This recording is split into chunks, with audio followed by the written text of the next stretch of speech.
Good afternoon and welcome to this Thursday, December 6th edition of Westman Newsline. I'm Jordan Olson alongside Colton Yarch and Randy Joseph Lilly.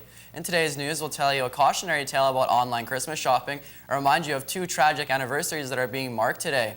And Colton being with sports, Colton, I hear Kansas City Chiefs held a memorial service for their former teammate Jovan Belcher, who committed suicide and murdered his girlfriend last Saturday. That's right, Jordan. The team was in Kansas City yesterday to reflect on a life that came to a tragic end. I'll bring you the sad details later on in sports. Thanks, Colton. And Randy being with weather. Randy, we had a power outage a few minutes ago. I hear the prompter went down. How frightened are you? No script, no problem. The weather is staying as awful as it's been this past week, with the exception of some sun today. Right now in Brandon, it's -9 and mainly sunny. I'll be back with all your weather details later on in the show. Thanks, Randy. With only 19 days left until Christmas, those who opt to shop for gifts online from outside of Canada are being advertised by police to check and see if the item can be legally shipped to our country. The warning was issued after Brandon man attempted to purchase prohibited weapons from the United States. But the Canada Border Service Agency, which spot checks parcels, discovered 3 pistol-grip crossbows, 10 brass knuckles, numerous types of knives, a blowgun, and as well as a stun gun.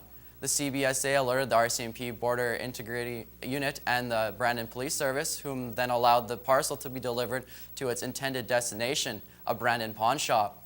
That's when the police issued a search warrant and seized the items. Richard Donald Smith, 38, is charged with unauthorized importing prohibited weapons and possession of prohibited weapons without a license.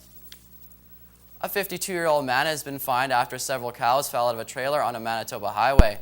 RCMP say an injured cow was found laying on a highway east of Carberry yesterday morning.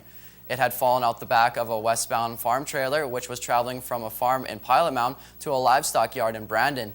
The cow had been put down by police, and another cow that fell out of the trailer was corralled and taken to the local livestock yard. 3 other cows were still missing.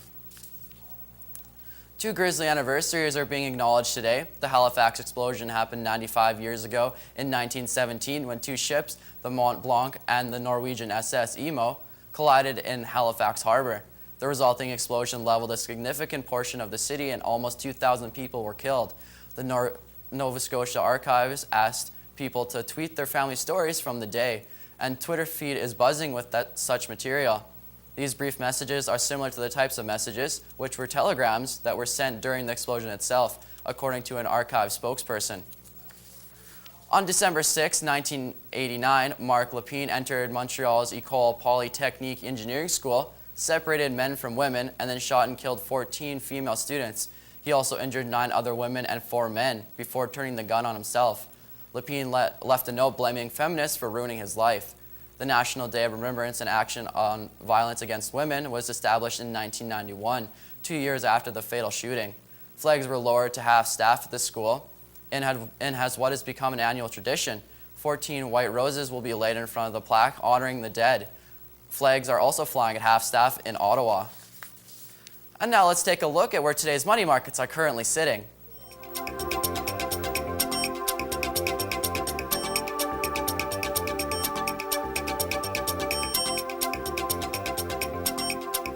Westman Newsline, produced by the IMA Media Production students of Assiniboine Community College.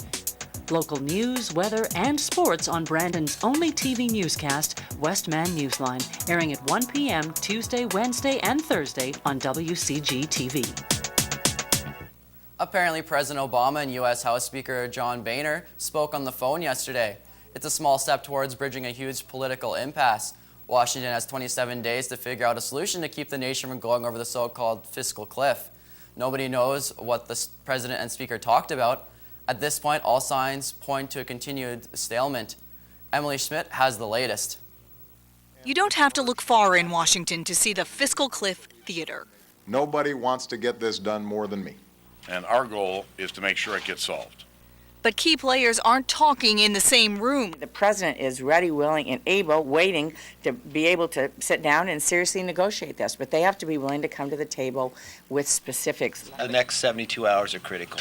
If he sits back and continue to play politics, that'll give your answer of where we're going.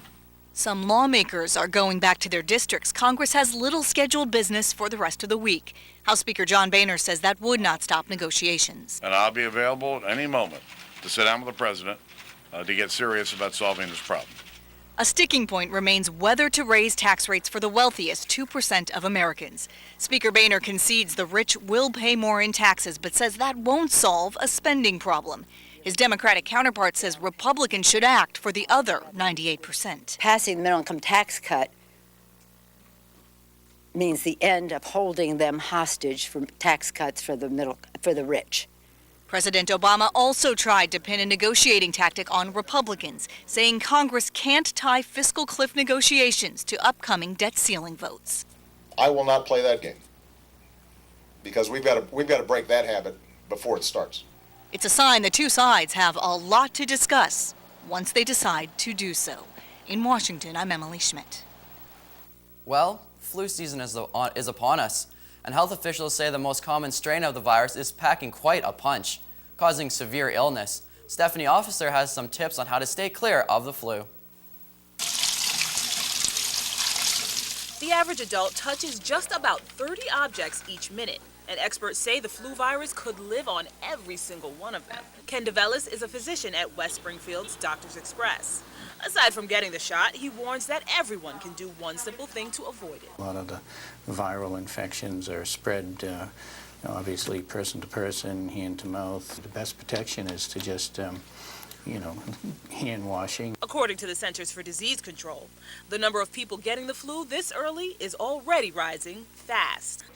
Last year was a very mild flu season, so I think any increase in that would definitely be harsher. Whether or not it's any worse than flu seasons before when there was a high peak incidence remains to be seen. Doctors say the flu survives best when the air is dry or when you're getting together with family over the holidays.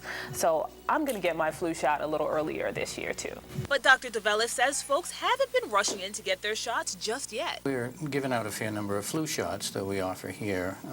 I haven't per se seen a rise in the incidence of patients with flu symptoms yet. There are a lot of people coming in with viral illness syndromes, which a lot of the typical cold viruses can mimic some of the same symptoms, and sometimes difficult to differentiate one from the other. If you happen to be one of those already saddled with the flu, there might be already a remedy right in your kitchen cabinet. Hot toddies probably are good for anything, but I don't know if it will protect you from the flu. Probably make you feel pretty good if you have it. Of course, for young children, pregnant women, the elderly, and those with certain illnesses, getting a flu shot is the best bet. That's it for news, but stick around. Randy's up next with Newsline Weather.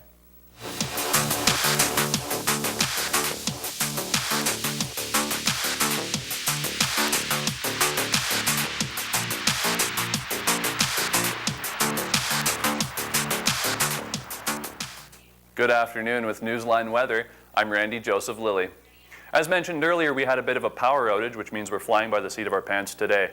Nevertheless, I'll try and give you all the weather information you need within a 2-minute span. Currently in Brandon, it's -9 and mainly sunny. Winds are coming out of the west-northwest at 30 kilometers per hour. This evening, we will reach -14 and it will stay partly cloudy. Winds will be out of the west at 25 kilometers per hour. Overnight, we're going to drop to -20. The sky will still be partly cloudy and winds will be 15 kilometers per hour out of the west. Taking a look at our radar image, you'll see there is some precipitation in Manitoba, but none around the Westman area. Moving to satellite, we have a little bit of cloud cover coming up from North Dakota, but it's not nearly as heavy as it was earlier in the week. Taking a look at our 5-day forecast, you'll see some very cold temperatures to enter the weekend, but it'll warm up to -10 by Tuesday. The lows are pretty consistent, hovering around the -20 mark. Taking a look around the region, Winnipeg and Portage are both in at -8. Neepawa and Carberry are in at -10. Dauphin and Minnedosa are in at -9. Killarney's at -7. And Verdun is at -5.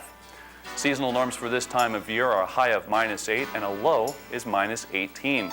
The record was set back in 1981 when we reached +6 degrees, and the low was set in 1976 at -36. Once again in Brandon, it is -9 and mainly sunny. That's it for weather, but don't go anywhere. Colton's up next with Newsline Sports.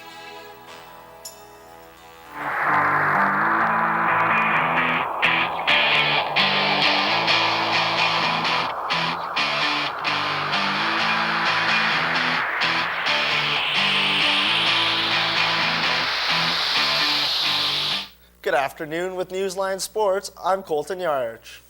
Several players for the Kansas City Chiefs attended a memorial service for teammate Javon Belcher, who killed his girlfriend and then fatally shot himself in the head. Belcher killed 22-year-old Cassandra Perkins on Saturday at the home they shared in Kansas City with their 3-month-old daughter. He then drove to the Chiefs practice facility at Arrowhead Stadium, where he killed himself in front of team officials who pleaded with him to put down his gun. Retired Chiefs Hall of Famer Bobby Bell said after the private hour-long service that General Manager Scott Pioli, who witnessed Belcher's suicide, spoke during the service. Bell said an uncle of Belcher also spoke. The service was held at a church that Belcher and Perkins attended. Several other Chiefs players declined comment after the service. After 2 straight marathon days of collective bargaining meetings, NHL owners and players say there's still more to discuss. The two sides exchanged proposals during a series of meetings yesterday that started in the afternoon and kept going until well past 11 o'clock local time.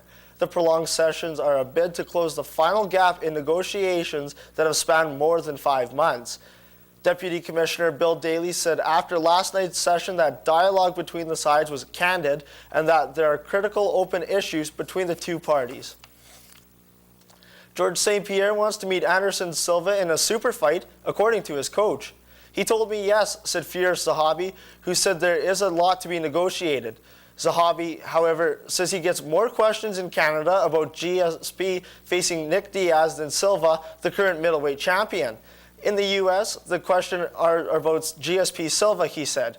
St. Pierre is back training after a holiday following his successful welterweight title defense last month against Carlos Condit at UFC 154 in Montreal. He recently tweeted a picture of himself after a training session in Paris. Week 14 in NFL kicks off tonight in Oakland, where the Raiders will take on Denver. The matchup involves two teams going in opposite directions. The Broncos have wrapped up the AFC West and are looking for their 8th straight victory. The Raiders are trying to avoid losing for a 6th game in a row. The Toronto Raptors have assigned forward Quincy Acey to the Bakersfield Jam of the NBA Development League. Acey has played 21 minutes over 3 games for the Raptors, averaging 2.3 points and 2 rebounds. He'll remain on the Raptors roster and will be placed on the team's inactive list. Acey is the 6th Raptor to be assigned to the NBA D-League in franchise history. The others were Solomon Alabi, Ed Davis, Nathan Jawai, PJ Tucker, and Pape Sow. Bakersfield is Toronto's NBA D-League affiliate for the 2012-2013 season. Former NHL star Theo Fleury is taking aim at Canada's justice system, saying the country's weak penalties for sexual abuse make it a Disneyland for pedophiles. The Stanley Cup and Olympic gold medal winning forward, a longtime advocate for victims of sexual abuse, has launched a new campaign demanding Ottawa beef up sentences for those convicted of abusing children. Fleury, who was sexually abused by the disgraced hockey coach Graham James while playing for him in the 1980s, says the justice system re-victimizes those who have suffered from child abuse by being too lenient on the perpetrators. He's pushing for a minimum sentence of 15 years in prison for each count of sexual abuse to be served consecutively. He also wants legal repercussions for anyone who doesn't report incidents of sexual abuse. The former Calgary Flame hopes to shore up support for the cause by walking from Toronto to Parliament Hill in Ottawa between May 14th and 23rd of next year, an event he's dubbed the Victor Walk. And Jordan, that's all for sports. Thanks, Colton. And that's all we have for you today. Be sure to join us again next Tuesday for Brandon's only TV newscast, Westman Newsline.